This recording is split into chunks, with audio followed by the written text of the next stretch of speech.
Hello, hello, Happy New Year. Let us put our troubles aside and enjoy some Zero AD. What you're about to see is an extremely satisfying game in which sort of high level strategy paid off. It's a game, it was a 3x3 on my favorite map, the ambush map played in Nomad style. And what I finally did for this replay, unlike the other replays, was I turned on shadows so we can enjoy the game in all its beauty. And it really is a beautiful game. Hats off to the developers, designers, and everyone else behind it. Really fantastic work. I keep shadows off for two reasons. One is performance. I'm still on my laptop, even though I do have a good computer in the house. And the other is that in one of the biomes, particularly the Rhine Valley Fall biome, where there's kind of like a shimmer in the trees, the shimmer of the shadow kind of it just makes it hard to notice like little things on the map. So I actually play better with shadows off, but I turn them on for this replay. So let's meet our competitors. First with, let me press R to line up the map and decide which way is north. Alright, so first with Team South, you have the absolute best player in the game, Peace Envoy. Other people and myself have jokingly called him Murder Envoy because he is such a strong player. And then I think the balance in this game is quite good. And then the fourth best player is and Murder Envoy. I mean, Peace Envoy is playing the Gauls, a very good civilization.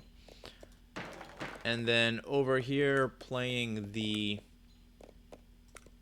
what is that? Morias is the fourth best player in the game, Loop Arlezi. So this is basically the first best and the fourth best against the second and third best, with each team having a newer player, though I wouldn't call either of these guys noobs. And Team South is rounded off by Jimmo playing the Britons. Alright, now let us meet Team North. So the second and third best players are Fernando and yours truly, Ranger K. Ranger K playing the Ptolemies, and Fernando playing the Romans. And I'm not sure which of us is 2 and which is 3. And we also have the really cool guy, probably the weakest player of these 6, but still very fun to play with, Wily Coyote. And he is playing the Persians. Interesting civilization. They're the only civ who has axe cavalry. They have the widest variety of cavalry. So that's it. That is Team North. And let's do something now. So you've gotten to know the teams. Let's get to know the map. And I love the ambush map because just its complexity kind of makes this high level strategy matter a little bit more. And it just creates problems, sometimes very unfair problems, and advantages. So like fair, unfair, but always interesting. Oh, speaking of interesting, check. Did you see that? I wasted a little time trying to see if these women could walk up here to these apple trees, and they could not because these apple trees are on a plateau with no approach to it. There's also berries up here, but I had nobody has access to them, just the way the map was generated. Interestingly, I was once, like, of the hundreds of times that I played this map, many hundreds, perhaps even 1,000, though I don't think so. I was once generated in a little valley where kind of both ends of the valley were the edge of the map. So if you could imagine the valley starting on this edge of the map and just making kind of a U shape into that edge, and there was no way out of the valley and no room in the valley for a TC. So I asked Saeed, who was the host, to restart that game, which he did after we had a little chuckle about the position where I had no access to the rest of the map. All right, so tell you what, let's do something really cool. Let's unrestrict the camera. so that we could zoom way out. So what should we know about this map? Let's see. All right, so here is Peace Envoy. He's located next to the weakest player of the 3 players on his team, Jimmo. And they're both located on this very big plateau. And the only way onto that plateau is this area here where I'm showing with my mouse. So that's kind of like the choke point for them. Are we on a good speed? Yeah, we're on normal speed. So like to reach them, you have to go through this choke point, and for them to get anywhere, you have to go through this choke point.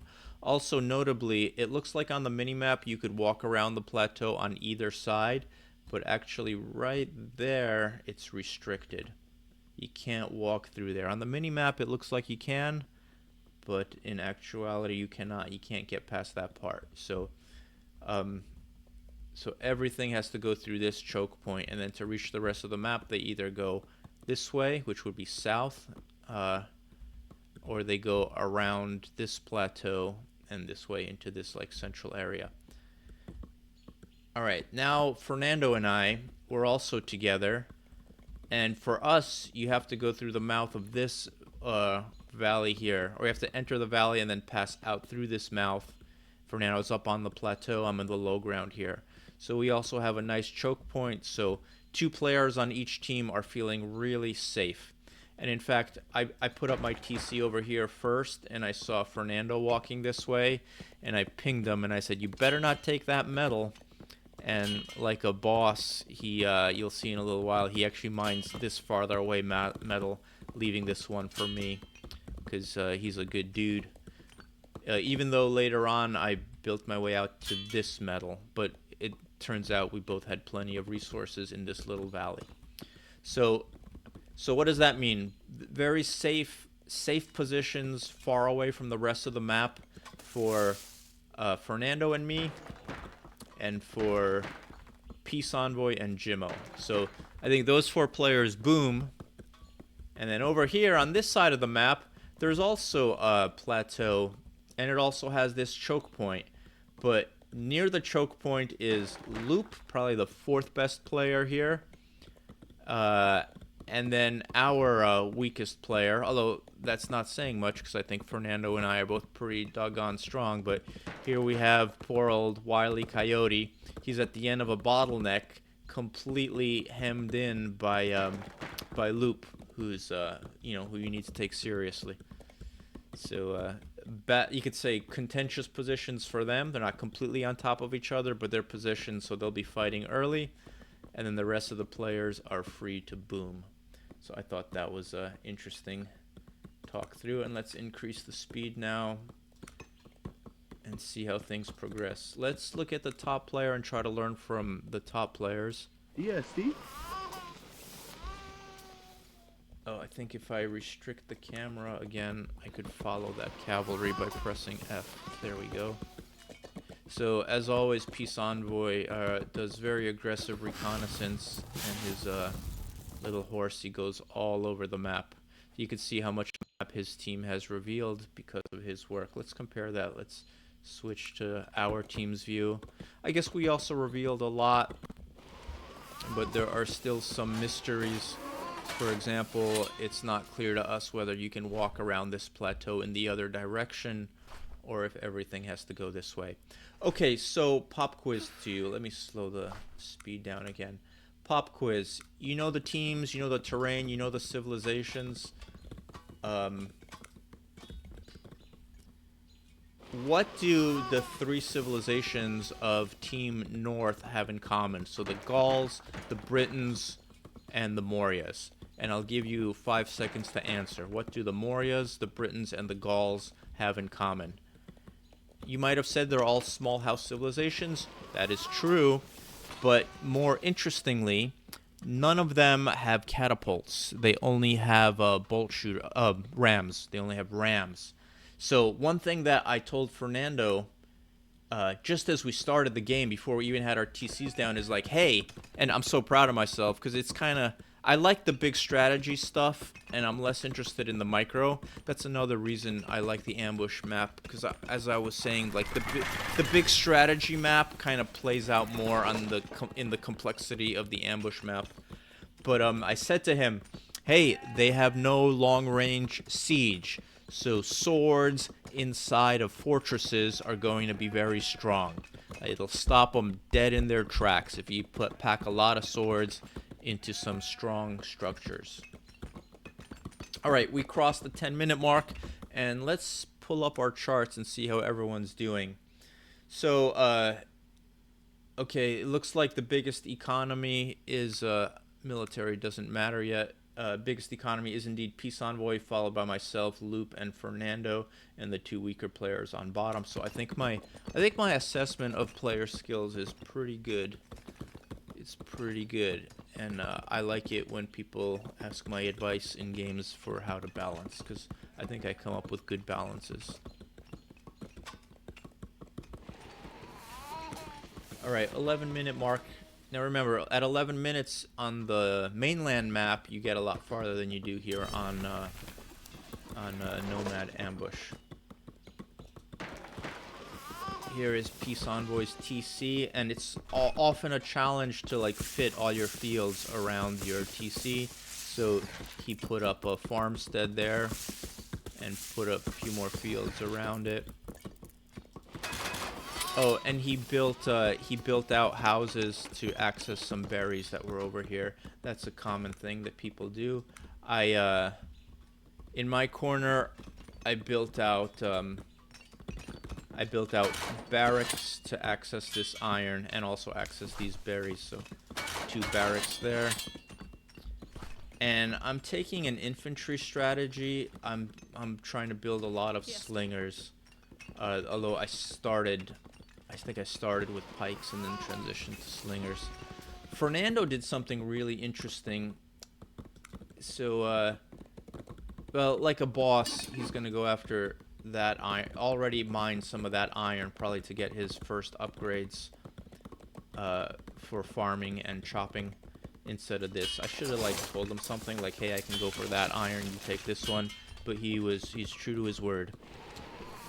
Good dude, it seems.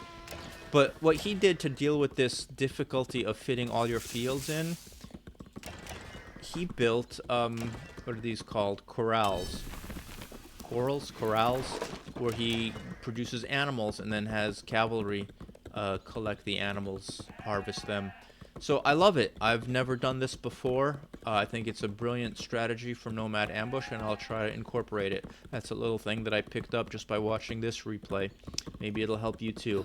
I have gone for the strategy where you try to substitute all or many of your fields for corrals, and I've never been able to keep the balance. Like, I always either produce way too many animals, then I can harvest, and then I kind of don't have enough food to make horses, and the horses stop working, or I don't know, it always just gets messed up where like the production of animals eats up all my food instead of produces at a good rate where I'm gaining a net positive.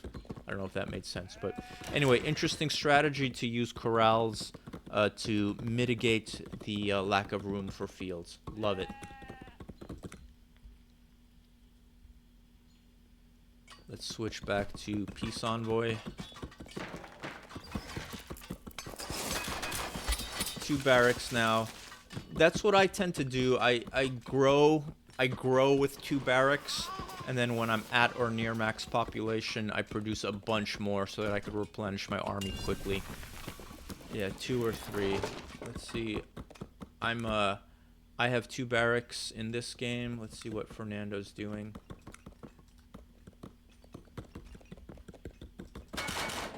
Yeah, he's also has 2 barracks. The Romans produce their regular infantry units in 9 seconds per unit instead of 10. That's one of their civilizational perks. Though it's never like seems to have translated into a big advantage for me in games. So I'm not that great with the Romans to begin with. All right, let's look at these 2 conflict players here, the Persians Let's switch to Wily. It looks like he's a lot smaller. Oh, and you can see right here people's population. So Wily and Jimmo, the two players that I flagged as the newer players, they have the lowest population.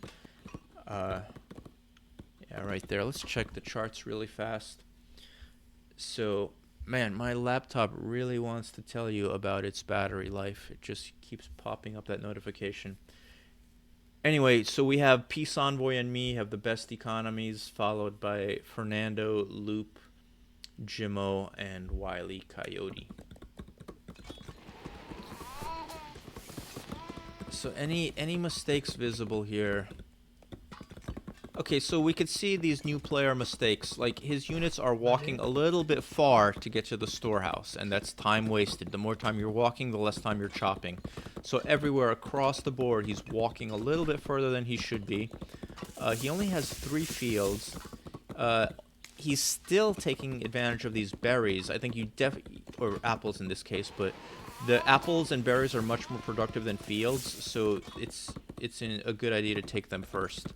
So these don't maybe not seem like huge mistakes, but you can see part of the impact here. Wily has just now crossed 100 population, whereas I'm at 150. Peace Envoy's at 157. All right, let's check out Loop playing the Morias. They're a lot of fun. I love playing the Morias. He built this out beautifully. A lot of fields.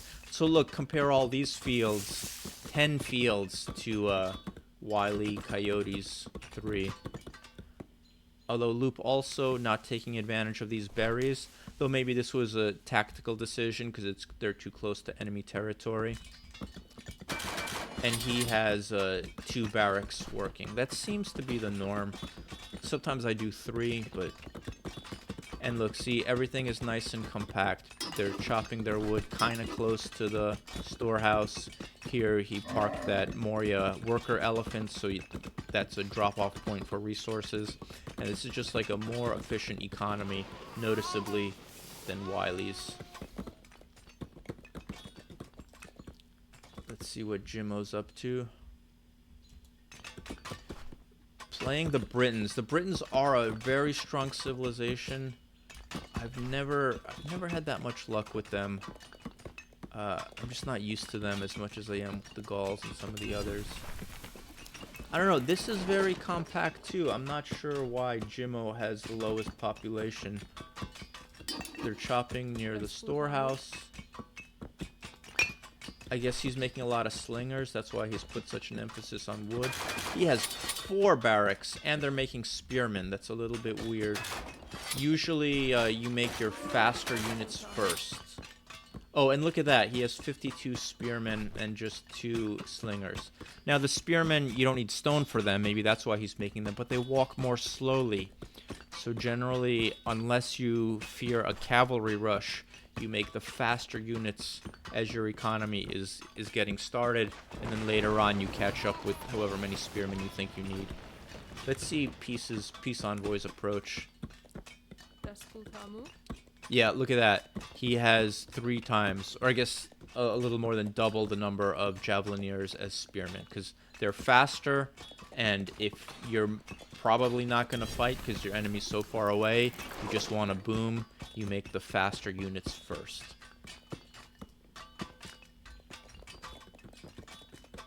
Alright, 17-minute mark. Now look at this. Remember my words. Fortresses filled with swords. So I've got my military colony here. I will use this to make Gaelic mercenaries. Those are the only swordsmen that the Ptolemies have access to. And I'm building a stone wall. And this is really a beautiful thing, because I realized at this point that any contact with the enemy either has to come through this valley where I built a military colony, either coming down this capillary valley or coming down this one there. So I built stone walls here covering the big one, and then I'm going to build a little stone wall there. Fortress, military colony, couple towers. It's going to be awesome. At least that was the plan. They say about chess that chess games go through 3 stages. First, when you try to have an advantage, then when you think you have an advantage, and then when you are absolutely sure that you're going to lose. So, you know, I was still going into this very optimistically, thinking I had an advantage because they don't have long-range siege, and the Ptolemies are great sort of fortress builders, and good. They have a lot of good standoff weapons. So here, I thought I had an advantage.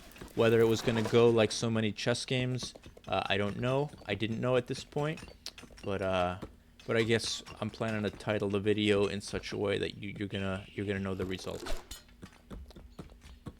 All right, let's switch to observer mode. Oh, and you know what else? When I was making the thumbnail, I just noticed the military colony is just so beautiful. Look at that. There's like a garden in here and some like coats of arms, I guess, or training dummies and shields hanging on it. It's just such a beautiful game. Yeah, I love it. And yeah, they're carrying the planks on their shoulders as they bring them by. The women are carrying those urns on their backs. Man, gorgeous. Oh, so here's Peace Envoy. Let's switch to his point of view.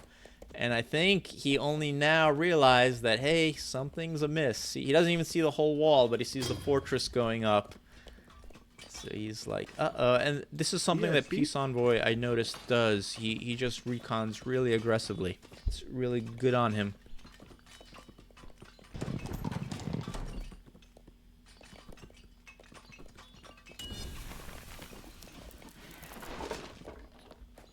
Yeah.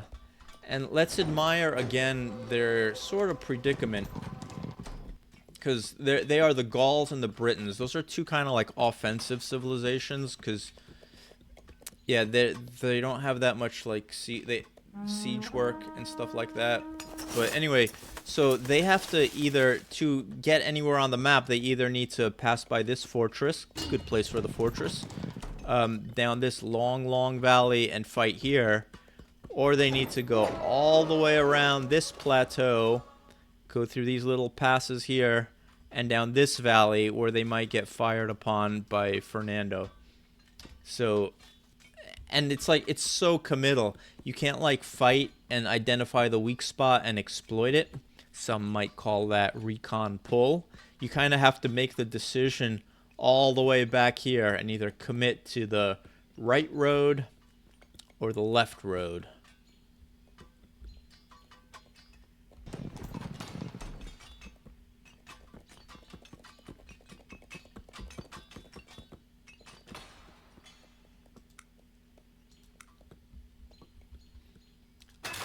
Look at that. I put up a couple of arsenals, make a couple bolt shooters. I love bolt shooters. One thing I never realized is that Ptolemy bolt shooters, they have so much less, they do so much less damage. What the heck? Like they do just 160 pierce. And how do I pull up a structure tree? Yeah, and if you switch to like the Romans, look, they do 240 pierce, and they have the same range. Now, I can understand the Romans. One of their civilizational perks is that their battering rams and siege catapults do a little extra damage. So maybe I thought it was maybe boosting their bolt shooters. But if you look at other civilizations that have them, like the Macedonians, no, they're also 240. I think the Athenians have bolt shooters. That's also 240. So 240 is the standard. So they're not buffed. It's the Ptolemy bolt shooters that are nerfed, and I don't know why. But maybe it is historically accurate. I don't know if the Egyptians had them or not. The Ptolemy Egyptians. By the way, did you know that Cleopatra, like, the amount of years between the building of the pyramids and Cleopatra is older than the amount of years between Cleopatra and modern times. So we look at Cleopatra as a historic figure, but for, you know, from ancient history, and I guess she is, but for her, the pyramids were even more ancient than she is for us. Doesn't that blow your mind? All right, the action is starting. Loop, the player who I think is the fourth best player here, he is attacking poor Wile E. Coyote with elephants and a whole lot of archers. pure archers. A lot of people play this way with the Morias. They just go pure archer. I don't think it was like a good idea to lead with the Yeah, elephants, because that's what you need to strike the killing blow, right? It's the elephants that'll knock down the TC. I think it's better to Yeah, go see? with the archers, you know, clear out the enemy infantry and then send the elephants charging in. But look at that kill count. 71 kills for Loop and only 19 for Wily. Poor Wily. And how did this look? Alright, so here, one of the beautiful things about digging in, building these fortifications, is that you can hold off an enemy based on your fortifications and go help your buddy. Now, Yeah, see? I'll tell you, at this point in the game, I thought we were going to lose. So I did my plan. You know, I've been around the block enough times to know that plans sometimes fail spectacularly, but it's still good to have one. So I thought what was going to happen here Yeah, was see? I was going to come here, and then Peace Envoy, having a great presence, knowing that I'm here, would either attack me from behind. Yeah, I thought that. Like, he would attack me from behind, and he would destroy my reinforcement while Loop crushes Wily. So, but, you know, I had to try because we couldn't lose Wily. Like, what was going to happen if we lost Wily? There's no place for him to rebuild. Like, we have such a nice pocket, but we also don't have access to this peninsula here with the shadow on it, or that plateau here with the shadow on it. We have no access to it, so if he loses this base, there's no place for him to rebuild. But this actually turned out pretty well. You could see that I have 30 kills already. Yeah, see? Yeah, so like I'm just all over here. Yeah, I see? even dragged up a couple catapults. I start bombing his TC. Yeah, see? I've got soldiers attacking his fields. It just worked really well. And at this point in the game, I think I wasn't sure whether this passage over here was open. You can see that it's still in the shadows. So I didn't realize how hard it would have been for Peace Envoy to send reinforcements here. To send reinforcements, in fact, he would have had to walk past this fortress and tolerate my arrows. So maybe he calculated that he didn't want to do that. He instead took the time to you know, send in his rams. And let's look at it from his point of view. He's sending in his rams, Yeah, see? and it is Jimmo Yeah, see? that has soldiers here. Hold on, let me turn on silhouettes really fast. Options. Is it general? Yeah, unit silhouette, so that we could kind of see through the trees and the mountains. You have unsafe. Okay, save, close. There we go. So Yeah, see? Jimmo brought the infantry, Peace brought the rams, probably trying to exploit the fact that I sent a big part of my army here to relieve Wily. I did relieve Wily. Look, Loop had to draw his forces back.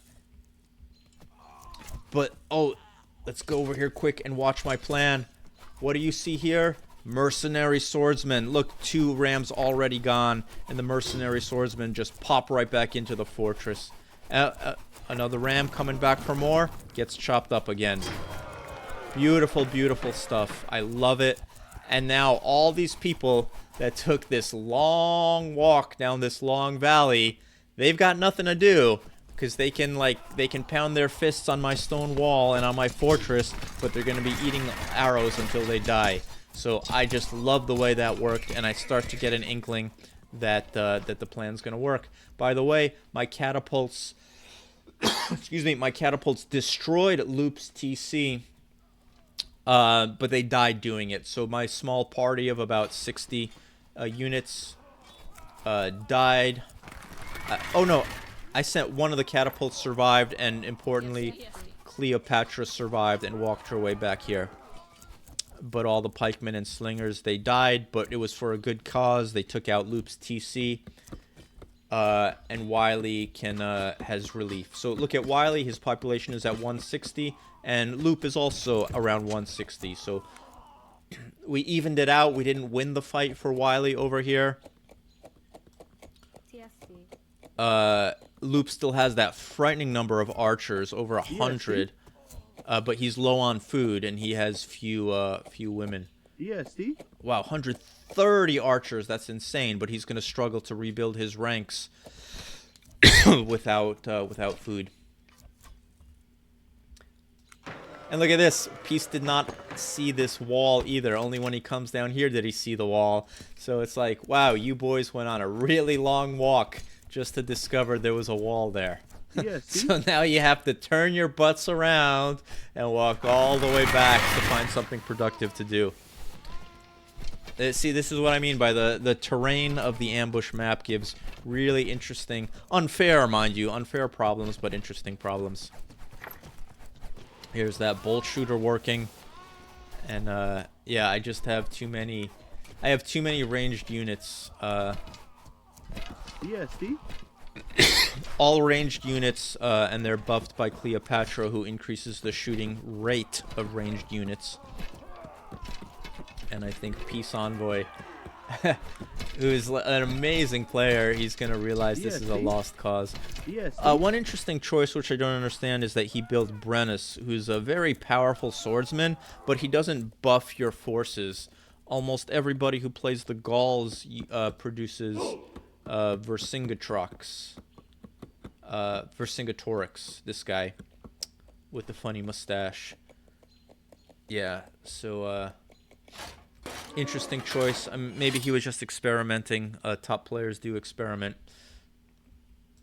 Look, he built a siege there, immediately producing 3 rams, because I think he realizes how hard this is going to be. And wouldn't it be great if he had one civilization on his team that produced catapults, but he has none.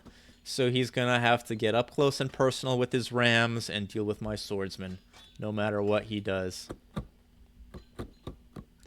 Now, you don't win a war defensively, but it just put us in a really comfortable position. So I just loved it that I had a plan and, it actually worked. There's a bolt shooter. I put up a tower here.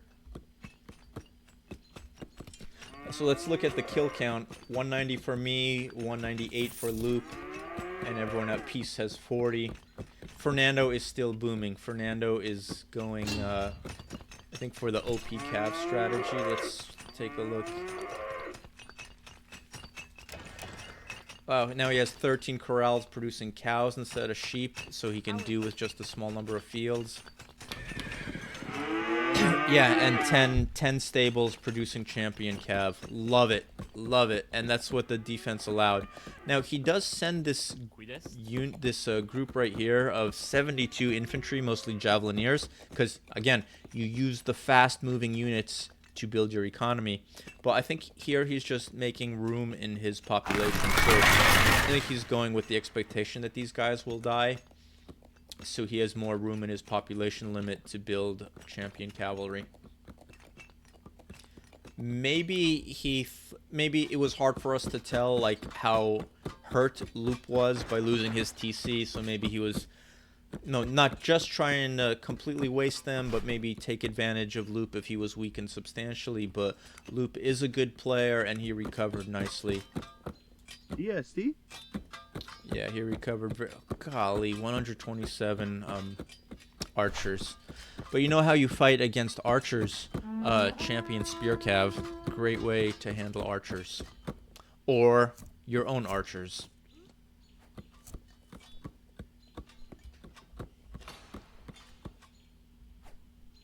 Let's take a look at the economics and the military scores.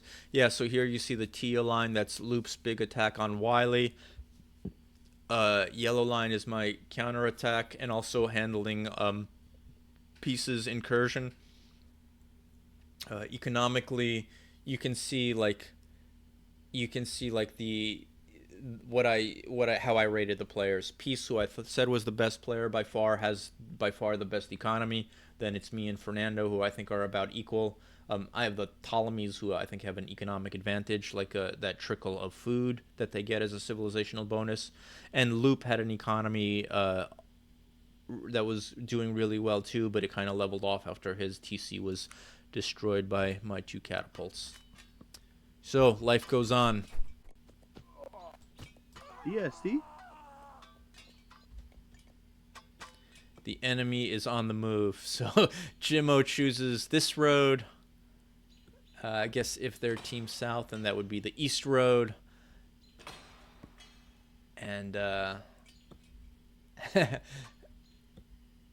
and Peace Envoy chooses the west road, leading with his three EST? rams. I don't know if they were coordinating or not. That's something that on these more strategic maps, like good communication with your allies also can make a really big difference to coordinate actions. Fernando and I had pretty good communication. I think his native language is Spanish, and I speak very little Spanish, though I would certainly like to. So let's see how this one goes for Peace Envoy. And what's Jimmo doing? Look, this is their predicament, because they have these really awkward terrain. So he went this way, and I think he changed his mind. I think it's like, well, I better be with my ally. So now he's going to walk all around this giant plateau to join the fight here, but it's not going to be in time.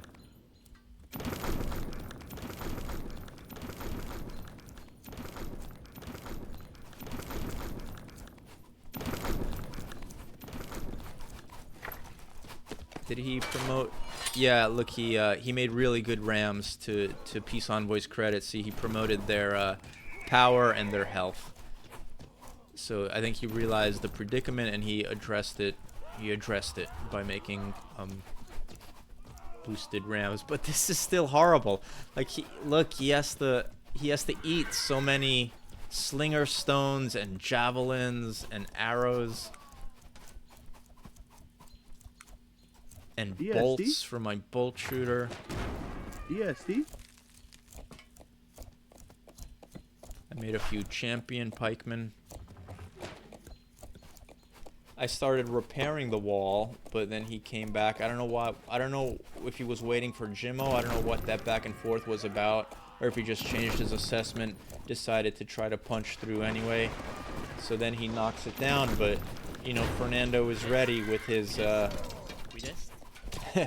with his champion cavalry.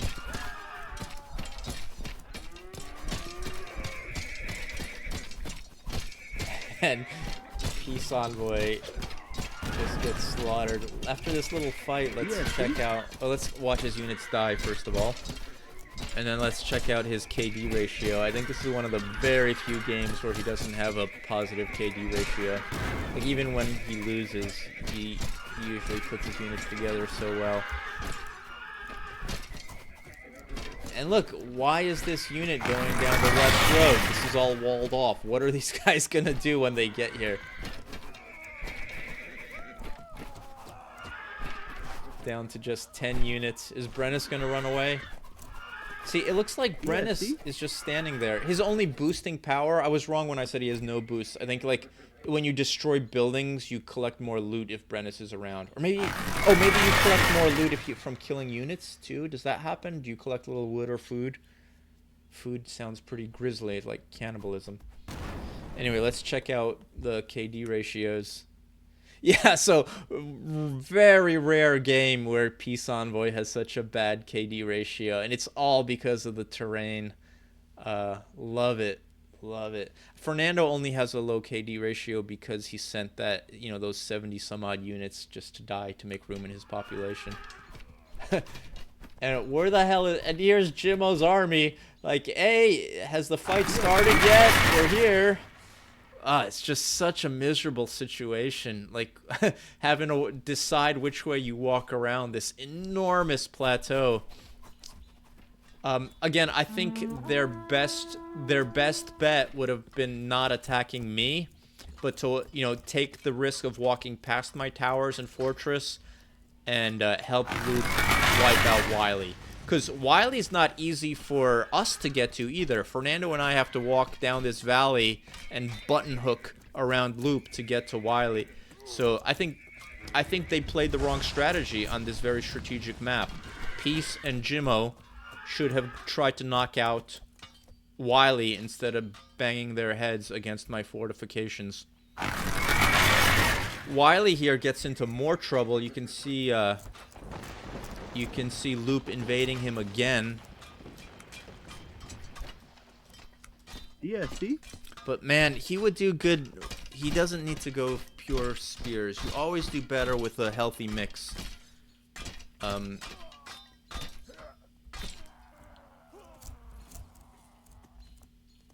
Okay, so here I lose a little bit of discipline. I think, like, should I attack this retreat? Because I was feeling great after that destruction. Let's see what it did to the military chart. We saw what it did to the KD ratio. Look at that. Let's see what it did to the chart. Oh yeah, that's really satisfying. That yellow line is me. The loop is doing great as well. And it has not hurt Peace's economy, so Peace remains perfectly flexible and able to handle those losses.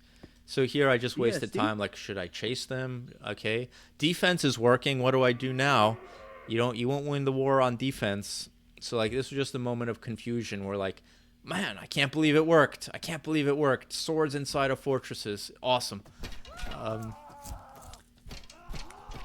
So here we saw Loop pressing Wily again, and I think Fernando came in with his beautiful force, cavalry force. All cavalry is good against archers because they close the distance fast. What type of cavalry is this? This is the regular Lancer cavalry, judging from the picture. And then the allied cavalry are Javelineers. Yeah, so Javcav, Lancers, and Champion Lancers. Boosted by this guy who boosts all soldiers.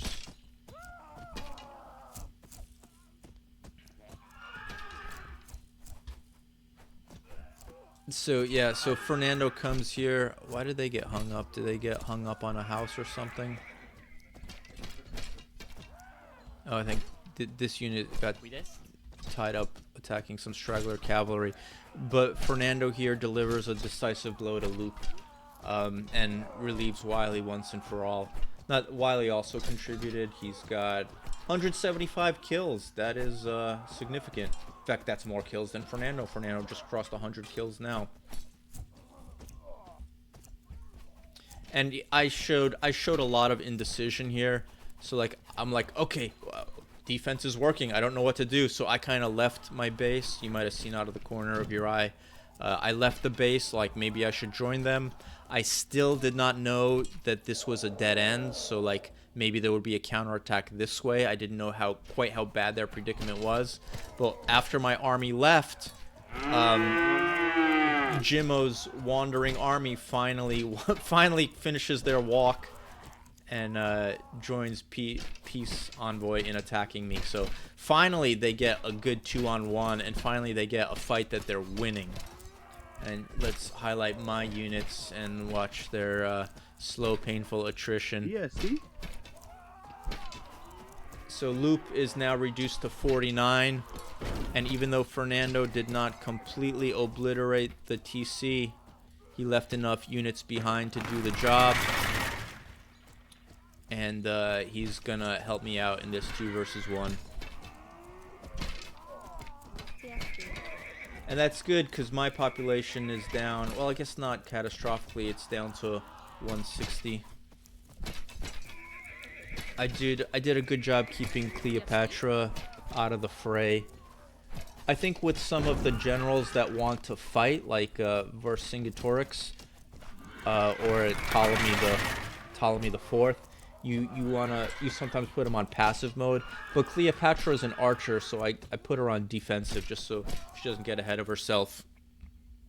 But she also does some good damage. And what's this? Let's look at Peace Envoy's view and see how he was planning to handle these rams. So again, like, he sends most of his army down this path here, which again is the west path. And then these guys come down the east path, but there's no way for them to get in. So he has to smash a hole in the wall before these cavalry can do anything. And they are champion cavalry, consular bodyguards. Or no, noble. Yeah, see? Noble cavalry. Gaelic noble cavalry.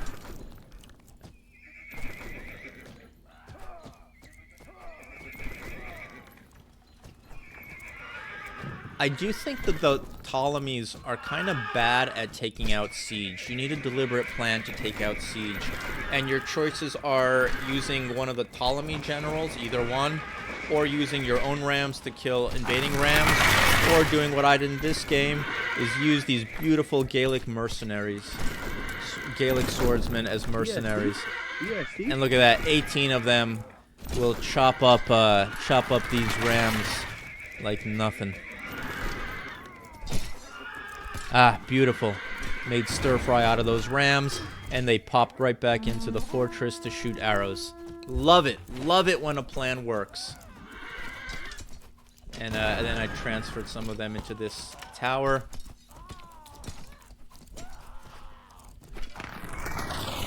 Alright, so this point in the game was kind of a wake-up call for me. I'm like, okay, defense is definitely working. We're not going to lose Wiley. Fernando has just taken over Loop's TC, so Loop is effectively eliminated. Defense works. But, again, you don't win games on defense, so now we have to figure out our offense. And here I think Peace Envoy's team could have made a very difficult decision and kind of saved the game. Oh, first of all, let's just kind of enjoy the predicament of Loop. So Loop did great. He would have beaten Wiley if Wiley had not been reinforced. Or he might have beaten Wiley if his teammates joined him the way we joined Wiley. But I guess his teammates didn't want to pass me by and go all the way this way, because his teammates knew that there was no access here. We, Team North, we don't know that. This is still in shadow. In fact, I put a military colony here thinking that, you know, that this is an important, like, middle area of the map. You can see I destroyed it. I just put it off to the side so it doesn't block the route. So I put it here thinking that this is kind of like a middle base and that we'll be either attacking up this way or down this way, not knowing that those were both dead ends and this military colony was somewhat pointless. But Loop's predicament. So I guess Loop didn't appreciate that this was a dead end because he sends 20 women this way, poor guy, and he has 16 more women in there. And yeah, total population 42. So I guess there's a few others, stragglers somewhere. So he's gonna send them this way. They're not gonna make it. They're gonna have to walk back this way by my fortress and tower and military colony, and I think they're all gonna die. But one thing he does well is that he starts the build of another TC here. You could lay a foundation anywhere on the map as long as you could see that part of the map, and then Jimmo does the building for him. So I thought that was kind of a deft move, something you don't see beginners do. But like intermediate and better players can, if they can coordinate like that or just have that understanding, even without talking about it, he'll lay the foundation for a TC, and they'll build it. So 34 minutes in, it's turning into a long game, turning into a resource-intensive game. I think Peace's chance here was to go defensive. Build his own walls here, all right? Even though the Gauls and the Britons are not the best defensive civilizations, their buildings are a little bit weaker. I think in the case of the Britons, their buildings are a lot weaker. Let's look quickly at the description overview. Structures. Oh, wait, that's Athenians. Switch to Britons. Yeah, less build time, but less health and less capture points. Gauls, same thing. You build faster, but the buildings are weaker. So they're not the best defense, and they don't have long-range siege. So not the best defensive civilization, but I think, like, here they would have had to say a very difficult thing to themselves, like, and this requires really good communication and coordination, but I think their chance was like, okay, even though it's like a 2 versus 3 now, we still have more territory and more resources. If you look at the mini-map, like, the 2 of them are controlling more of the map than the 3 of us are. the three guys on Team North. So they should have gone defensive and built walls and towers and fortifications through this pass, blocking this pass and that one, and then try to put us in the same predicament that we had them in. But as it is, at this point, it's like it's a pushing match, right? It's a 3 versus 2 pushing match, and who's going to force their way down these two valleys? Mostly this valley, which is the west one. And we actually lose the fight at first because it's Fernando's cavalry plus my infantry, and not just infantry, but my my like, you know, skirmish heavy infantry, like camel heavy infantry. Oh, I make a mistake here. So we actually lose because two cavalry armies pushed harder than a cavalry and infantry army. Maybe if I went all pikes, that would not have been the case. But anyway, we lose the fight, but I'm just thinking it's a matter of time till Wily starts getting into the game and Loop doesn't have a future for a long time. So here I was confident we would win, but which is why I made this stupid mistake. So look at this. First my camels die. And who's the next fastest after the camels? Yeah, the slingers and archers. So then the slingers and archers die. And finally my pikes catch up.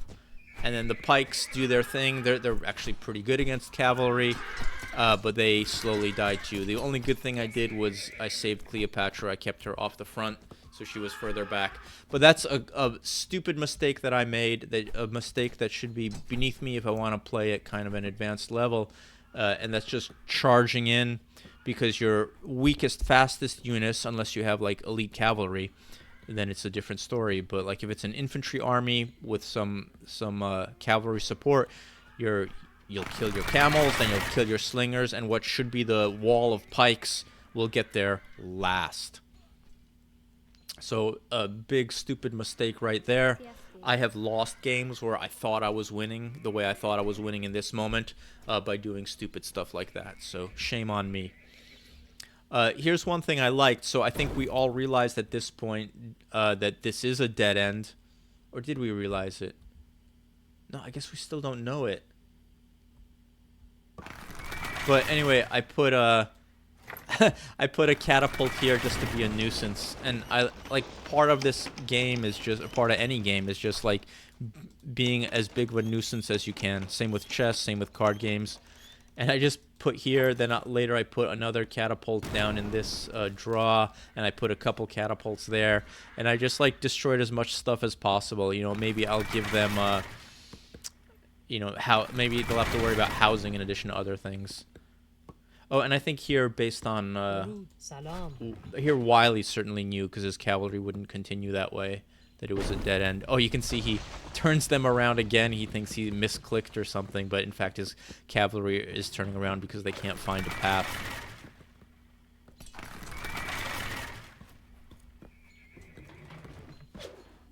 And here are those women hiding out. Poor Loop. Poor Loop. 8 women. His population is in fact 8. It is those 8 women, but he laid the foundation here, and Jimmo is building this TC for him. So that's actually great coordination, because he couldn't walk back, because they would have all gotten killed over here. So great coordination, and I think Peace, like if I can point to a mistake, he should have realized that he was going to lose 3 versus 2. And like sometimes coordination is impossible, because sometimes players just don't pay attention or don't speak your language. But like his only chance would have been to go super defensive and just try to hold us off until Loop gets back into the game, which would be a long time, or maybe not if they can gift them a lot of resources. But speaking of resources, let's look at them. Oh, and let me finally remove that developer menu that you've been staring at. There we go. Let's look at the resources, or the resource chart. Okay, Peace Envoy. Then it's Fernando and me. And then it's Jimmo, Wily, and Loop, who did have the 4th strongest economy, got wiped, so he's out of the fight for a while. And the military score, man, I love it. It's not often that I have the top military score. It really isn't, because usually it's a player like Peace Envoy or Fernando. And the KD ratios have leveled out, but they also tell the story of this game where our team is above 1 and their whole team is below 1.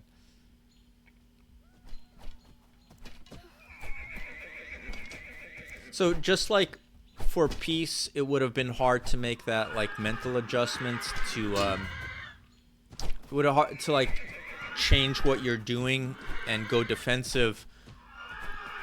For me, I could have made the adjustment and realized that infantry is probably better in the defense, but I should have gone cavalry. As it turns out, I only made 2 stables, and you can see I produced just a little bit of champion cavalry.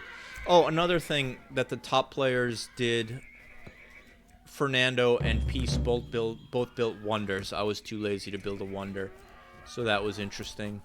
Also, if you look at our fortresses, I have the Will to Fight upgrade. Fernando has the Will to Fight upgrade. And Peace Envoy certainly has it. I'm pretty sure Jimmo does not even have a fortress, so he didn't get it. And I know from looking at the previous replay that Loop didn't get it. So you can see the top 3 players all got the Will to Fight upgrade. So if you want to be a top player, just figure out how to get Will to Fight. And it's hard, because if you're a weaker player, your economy's a little bit slower, and the Will to Fight is doggone expensive. Another thing that 2 of the top 3 players did in this game, where, you know, we all knew that it was a slower game, a game in which you can boom your economy, was build wonders. The guy who didn't is the one talking to you. I did not build a wonder. I did build trade, because I ran out of metal. So let's see how many traders I have. Yeah, see? 11. All right, not many traders, but I do have them, and they're trading food for metal. Oh, and I donated an obscene amount of food to Wiley. Who else? Loop. I guess when Loop died, he sent all his stuff. Here I sent Wiley 3,000, 2,000. And Fernando, like, the reason he didn't, like, it's not because he's worse or less considerate. He was going for an elite cavalry strategy, which won out. And again, we lose the pushing match because I did not adjust to a cavalry strategy, which I should have, because spear cav, that's the way to push down this capillary valley. So I was lazy. I wanted to do what I was still doing. This pushing match, it was like 2 cavalry armies, as I said, versus 1 cavalry and 1 infantry army. And you can see that it's a skirmisher heavy infantry army here, 50 slingers. So I did not adjust. Hey, you should check out the video that I did where I gave advice for like beginner players through elite players. And one thing that I said about the elite players is that they're really flexible. Like, I'm talking about the top players like Borg, or Valley or Vinmi. They just like take every situation for what it is, and they don't just keep doing what we're doing. So I think in this particular game, I just kept doing what I was doing, which was building infantry, and like I did not go back to my base, build 10 stables, and start producing champion cavalry, which would have been a faster strategy. But I wasn't wrong. I kind of thought, well, I could be lazy. I could kind of just like hold them back until Wiley gets his act together and helps us punch down this capillary valley, which is what happened. So in this game, I guess this game was pretty satisfying for me because the things that I hoped would happen did, which rarely happens in my life, but occasionally it does. Look at that. Just being annoying. Oh, I wonder if I actually housed any of them. Jimmo. No, he still has enough houses. And Peace probably has enough houses too. Yeah, oh yeah. But another thing that it does is if the catapults are hitting your buildings, like it just keeps giving you the alert that you're under attack, and if you might, for that reason, miss an attack that happens in a different place.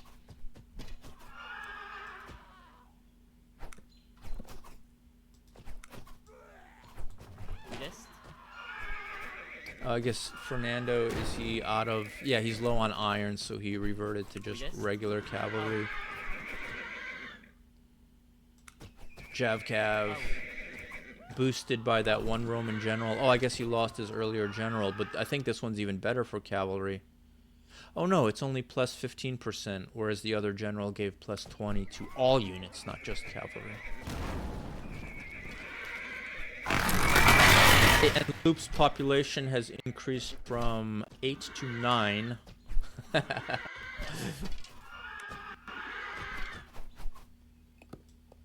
PSD. Yep, 4. EST?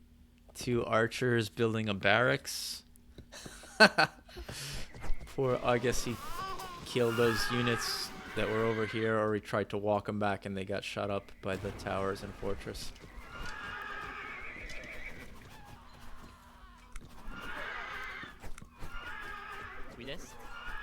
Yeah, so we lose this pushing contest, but it's like, it's okay because it's enough. Oh, and now he has some mixed in, what kind of cavalry? Lancer cavalry, Roman Lancer cavalry.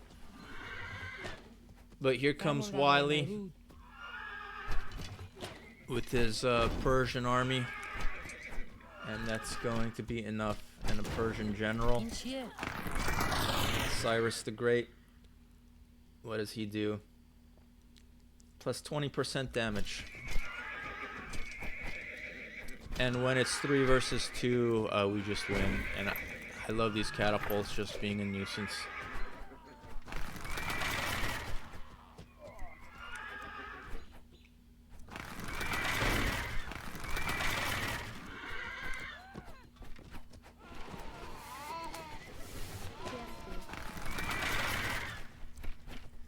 Hey, look at the food situation. This is just ridiculous. They have 400 food between all 3 of them, and our lowest player, Fernando, has 1,400 food. Wiley has nearly 10,000. I have almost 6,000. Yeah, so the resource situation is just ridiculous at this point, because, like, you know, they just couldn't keep this grind alive of, you know, the 2 armies smashing into each other in this little valley. سرباز شما این چیه؟ سرباز شما بله And Wiley's gonna make the decisive push. Good old Wiley held off Loop for the longest time with a little bit of help from us, and then he comes in right at the end and ends the game, ends the war.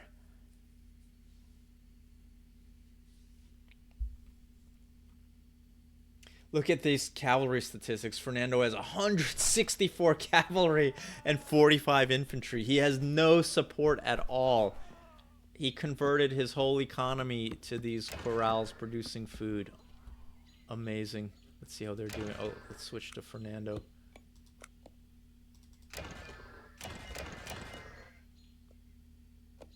See, he can't balance it either. Right now there's only 1 corral producing food.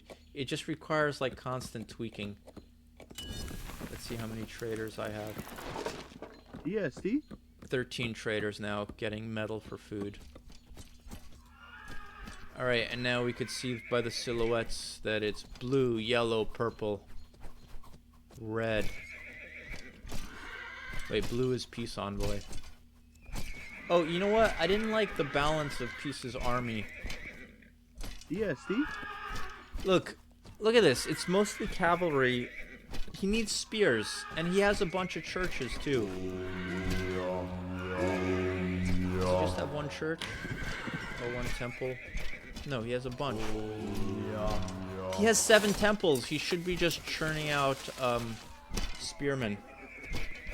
He should have gone defensive, or if he wanted to just do the smashing strategy, I think he would have held out longer if he made more spearmen.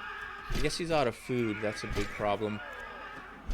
Gosh, when you're trading metal for food after a 40-minute game, you know you're in trouble.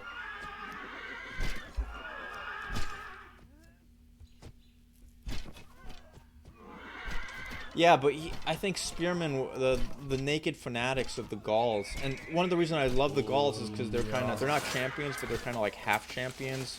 So 200 health, and they're a little buffed in their stats, and they're the only like unit that's a little bit better than the average unit that doesn't require any metal or stone.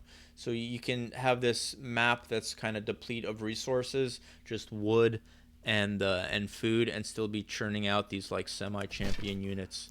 And they move really fast, which also helps them accompany cavalry.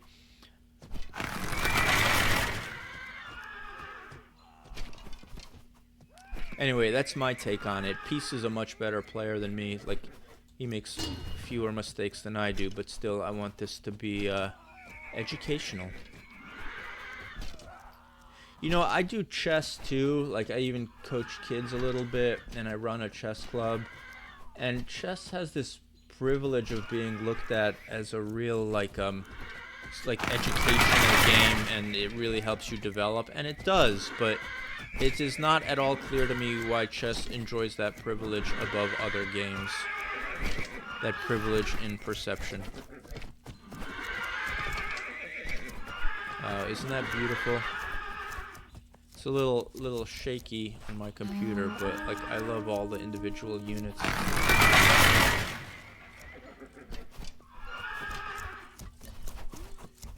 Yep, and with 3 of us pushing down here, like they ran out of food, they ran out of units, they ran out of everything. I send the very small number of champion cavalry through the fray instead of into the fray, looking for some soft targets. And I indeed found some soft targets right back here. That was my lack of adjustment. I should have gone to a pure champion cav strategy instead of just keeping on with the infantry.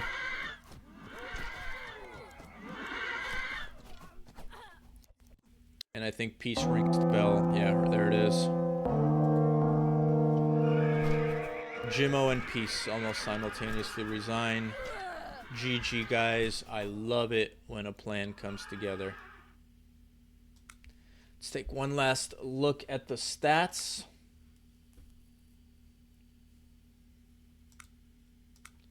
Yeah, military scores. It's me edging out Fernando, followed by Peace. Economy, Peace was just way ahead of everyone.